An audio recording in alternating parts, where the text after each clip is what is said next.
There, it's Polly here. Hi, with me, Mr. Snoots. Sorry, there's been a little glitch in video publication. That's because some people tried to end my life, but I am still here and laughing. Haha. Welcome to being trans.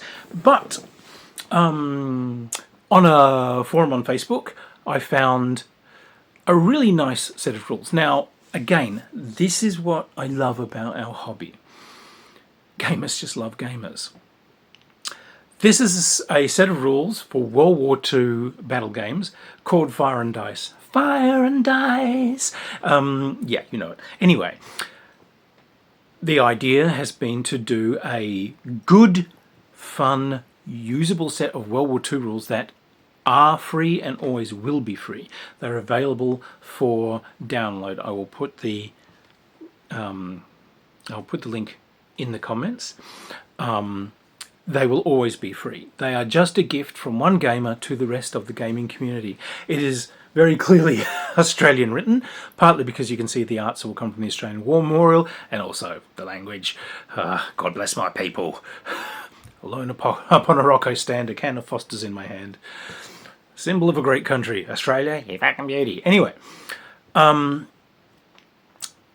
the game is designed for any scale miniatures you want. I've actually given these a shot. Look, there's a lot of World War II got to an interesting place. Okay, so there was a set of rules that were very popular, which I despised, which were in 15mm, and this meant that they could sell you very specifically 15mm tanks and things like that at enormous cost, rather than just using Airfix and Matchbox kits for bugger all. And then you got things like Bolt Action, which decided they are 28mm, so they can sell you incredibly expensive tanks rather than using Airfix and Matchbox kits, which would cost you bugger all. These rules, nah, you can use it in any damn scale you want. So I actually used some, I gave it a shot with some 6mm. It works really well in the 20mm, 15mm, 25, 28, whatever you want to do, that sort of bracket. Now, the way it is set up, it is not a skirmish game. So a single vehicle model is representing like a troop of tanks, probably about 4 tanks. A stand of infantry, they suggest you put 1 or 2, or put a pair of infantry on them just for the heck of it. But they do represent small groups of 3 or 4 infantry for a stand. Now, the game uses a you-go-I-go system, so that means that one side does its move and then the other does its move. However,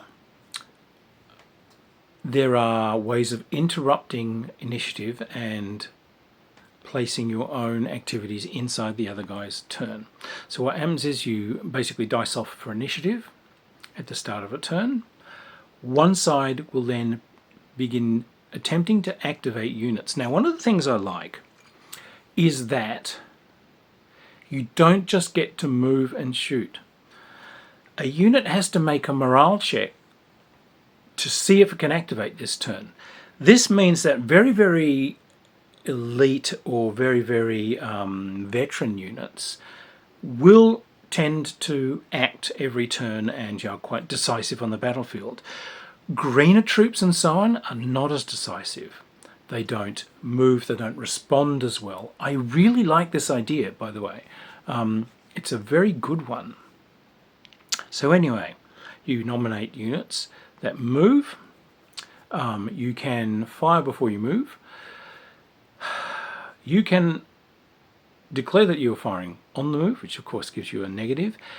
However, if a unit moves into a line of sight of an enemy that manages to get a line of sight, they may do an opportunity fire and ruin your day. Now, the other aspect of this whole fire and movement sort of thing is you're not just rolling dice and seeing if you hit, because, as they say, while the tabletop may have flat areas, these actually represent ground that has low bushes that weren't really worth modelling, folds in the ground, hollow spaces, and so on. So you have to actually roll to see if you can draw a line of sight. If one element in a unit can successfully roll a sighting roll against an enemy, everyone else in that unit down the chain can see it. So if you have like a tank regiment of 3 or 4 or 5 models, then if one unit can make that roll, the entire unit sees them. But it does lead to some interesting situations where things like infantry who are doing stealthy crawl movement and so on can be quite difficult to see and can get in quite close before they are seen. So anyway, movement, you have that opportunity fire. At the end, you have fire for anyone that decided that they wish to hold back fire and move. And then the other guy takes his movement, etc., etc., etc. Everything is kept cleanly and simply in sizes of dice. So there are lots of charts. The guys have done some really nice just reference charts just of vehicles and so on. So they've laid out, here are all the German vehicles, all the German infantry units, artillery. These are the factors that we think they should have. Here's Japanese, here's Italian, here's Romanian, here's Bulgarian, here's Australian, here's American, here's Americans in the South Pacific, here's American Marines, here's etc. They've got it all. But things are expressed by dice. Now, that observation, drawing line of sight. You have a basic dice that you are going to roll as the spotter, and that dice would be a larger dice type depending on how practiced and how well equipped that spotter is. So spotting aircraft and so forth up in the sky, they have quite a good dice. I believe they're rolling like a D10.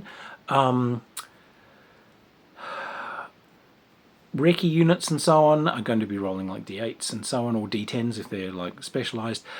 A lot of units are going to be rolling like a D6. AFVs that are buttoned up have very poor spotting. They have hard trouble seeing things. So what you're doing is you are making a spotting roll and you are trying to beat a roll made by your opponent. That opponent has essentially a dice that is the difficulty of them being seen. Obviously, it is easier to see vehicles than it is to see people. So this will give you a base dice that they are rolling. There are modifiers to the dice. If they are in cover, if people are moving. Within a set distance, the units are automatically seen if they fire. So I think if you get within 6 units. So all distances in this are agnostic. So they said you can choose whatever distance units you want. So when they've given the value, 6, 10, 12, that could be inches. That could be centimetres if you're using, 6 mil or whatever.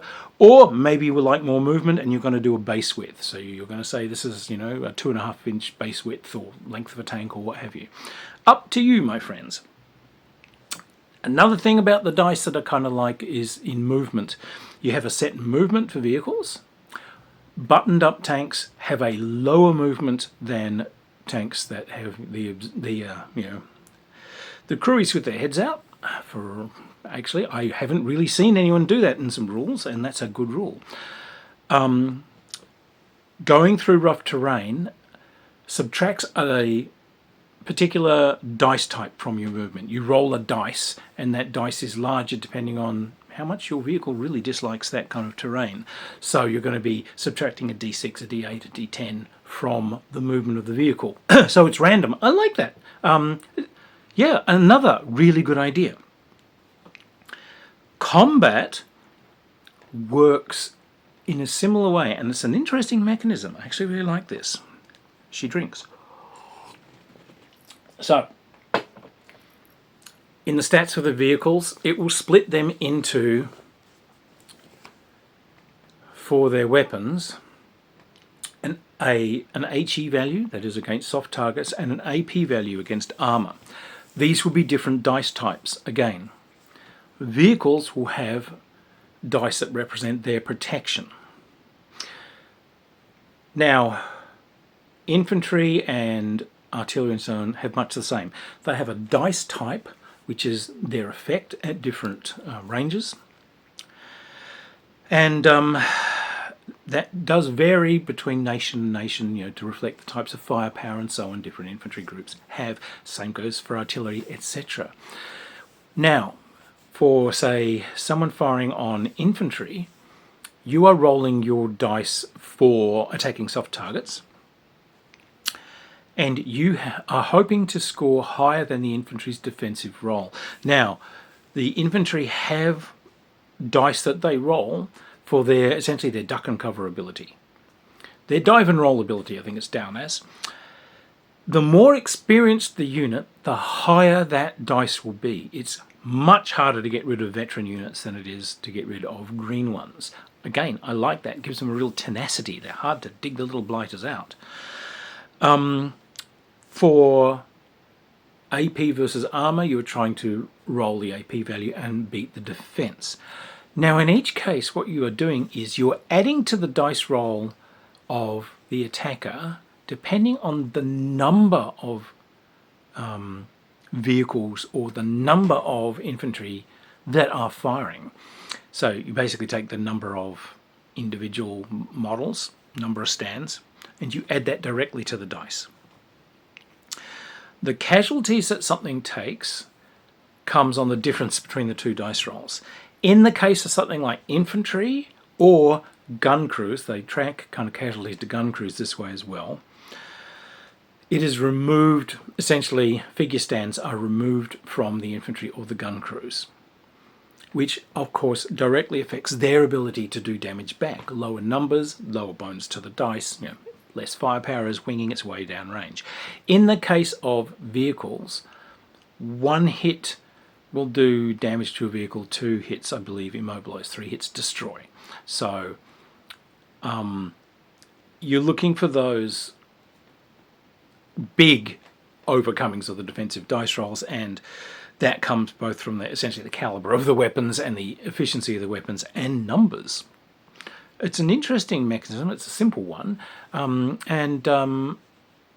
Yeah, I haven't actually seen it done before, to be quite honest. It works. We were trying it. It works very, very well. Aircraft, all factored in. You'll need stands for aircraft. Now, aircraft are presumed to be flown by butch individuals who do not need to make morale checks before they activate for the turn. They come on and they always activate, probably because you have very few of them and they came here explicitly for a reason, just to do their thing in their magic 12 seconds and then go home. So again, they have firepower against anti-aircraft targets. If you have other air vehicles up, they're allowed to attempt to intercept vehicles that are in the same general height band.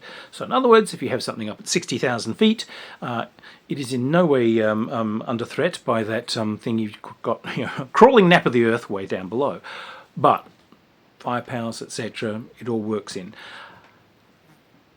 Their equipment lists are extensive. They are what you'd expect. They have the differences in firepower and protection for different vehicles, and differences in movement, differences in how well some kind of vehicles go through soft ground. These ones have better tracks, so you don't get quite as big a dice removal from the broad track tanks going through mud.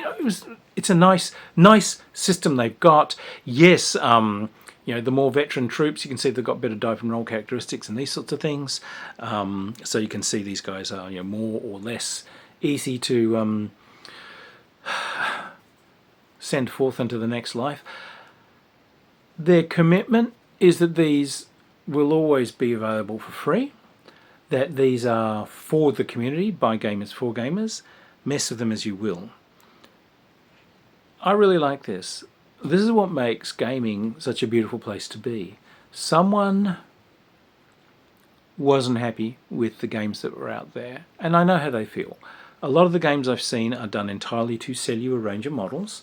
A lot of them have that thing where you have a simple set of core rules, but what they're selling you are books which are the exceptions to those rules.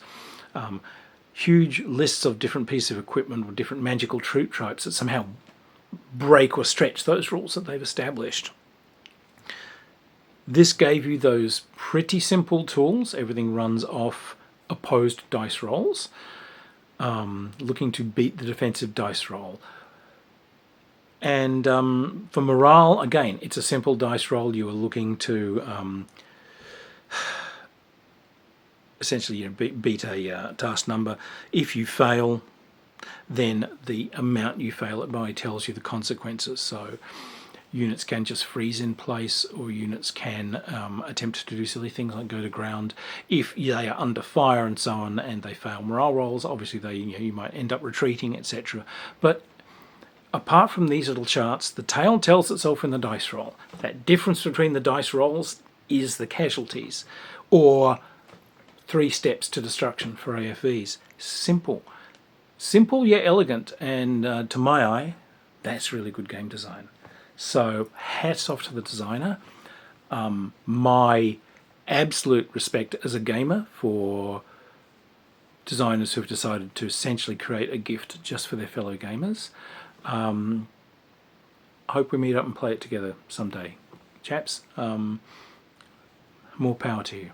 So anyway, that was my little run into World War II for the week. Much love to you guys, and hopefully we all meet around a games table somewhere, somewhen. Alright, look after yourselves, my friends. Bye.